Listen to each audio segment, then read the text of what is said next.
కృష్ణ. ఈరోజు జగద్గురు అయినటువంటి శ్రీ ప్రభుపాదుల వారి ఆవిర్భావ దినోత్సవం. ఈరోజు వ్యాస పూజగా భక్తులందరూ జరుపుకుంటారనమాట. ఎందుకంటే శ్రీ ప్రభుపాదుల వారు జగద్గురు అనమాట. అందుకనే గురువు అయిన వ్యాస దేవుడితో సమానంగా మనం ప్రభుపాదుల వారిని ఈరోజు పూజించుకుంటాం అనమాట.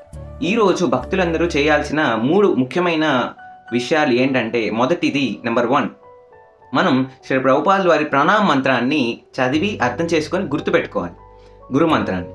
నెంబర్ 2 ఏంటంటే, మనం అట్లీస్ట్ నలుగురికి ప్రభుపాదుల గురించి, ఇస్కాన్ గురించి అర్థమయ్యే విధంగా మనం వారికి వివరించవచ్చు. మూడవది ఏంటంటే, మనం ప్రభుపాదులకి ఒక ప్రతిజ్ఞ, మూడవది ఏంటంటే మనం ఒక ప్రతిజ్ఞ తీసుకోవాలన్నమాట. ప్రభుపాదులకి నేను ఈ సేవ చేస్తాను, లేదా ప్రభుపాదుల పుస్తకాలు నేను చదువుతాను అని ప్రతిజ్ఞ ఈరోజు మనం తీసుకోవచ్చు. హరే కృష్ణ. నా పేరు ప్రశాంత్ ఫ్రమ్ Gita4youth.